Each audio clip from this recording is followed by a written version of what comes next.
الآن لما نقول مذهب أحمد أو مذهب الشافعي أو مذهب مالك أو مذهب أبي حنيفة، ما معنى مذهب؟ يعني عندما نقول مذهب أحمد هذه آراء أحمد، يعني أحمد نفسه سئل طيب ما حكم كذا؟ قال حكمه كذا. ما حكم كذا؟ حكمه كذا. جمعت هذه الأقوال وقيل هذا مذهب إيش؟ هذا مذهب أحمد.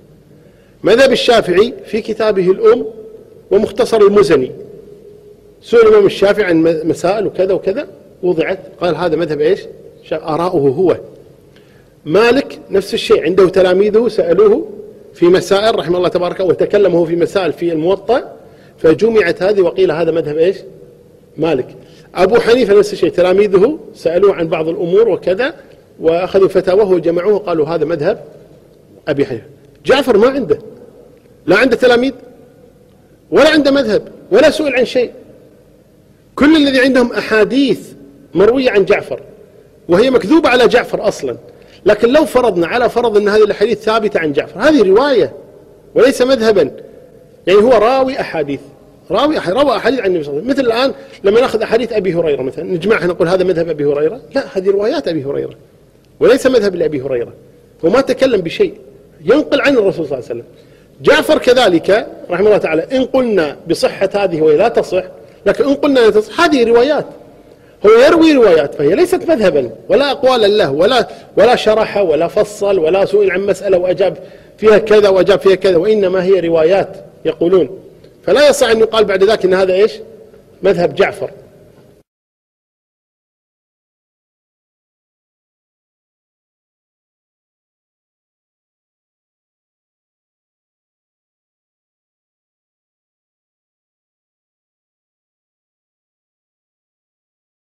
فكونهما عن البخاري ومسلما لم يروي عن جعفر، نقول لم يروي عن الشافعي، لم يروي عن أبي حنيفة، لم يروي عن أحمد، ما عدا مسلم روى حديثين فقط عن أحمد بن حنبل.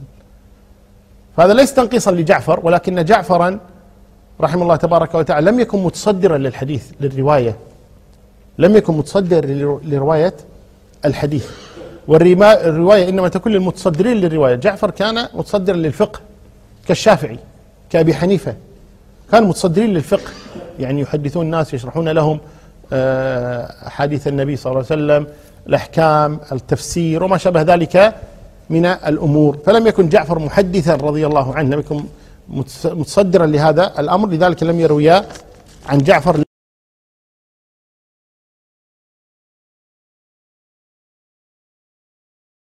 فلم يكن جعفر محدثا رضي الله عنه، لم يكن متصدرا لهذا الأمر، لذلك لم يروي عن جعفر، يعني هو راوي أحاديث، روى أحاديث عن النبي صلى الله عليه وسلم. فلم يكن جعفر محدثا رضي الله عنه، لم يكن متصدرا لهذا الأمر، لذلك لم يروي عن جعفر، يعني هو راوي أحاديث، روى أحاديث عن النبي صلى الله عليه وسلم. مثل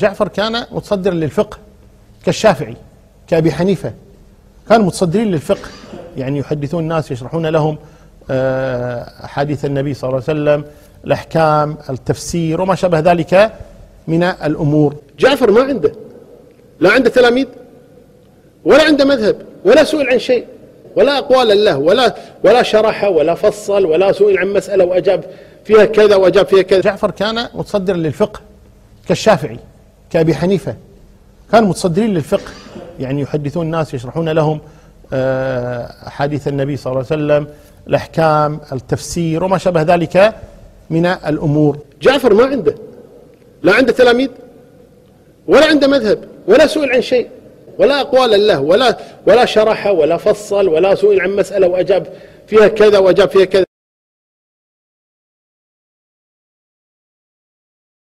هذا كذب على جعفر رضي الله عنه ورحمه.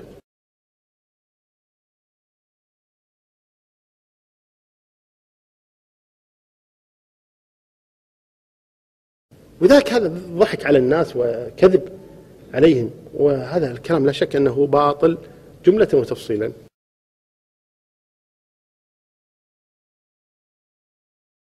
أما مذهب جعفر يقول قولي قول أبي وقول أبي قول جدي وقول جدي قول رسول الله صلى الله عليه وسلم وقول الله قول الرسول قول الله، يعني عندهم هذا ليس مذهب، هذا دين.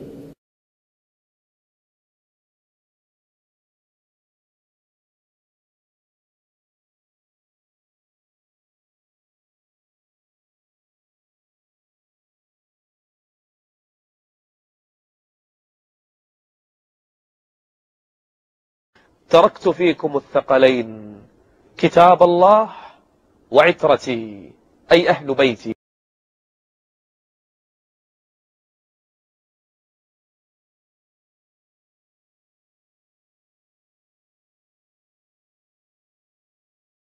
انشروا دي في كل المواقع، في كل المواقع، واجعلوها على اليوتيوب. نعم.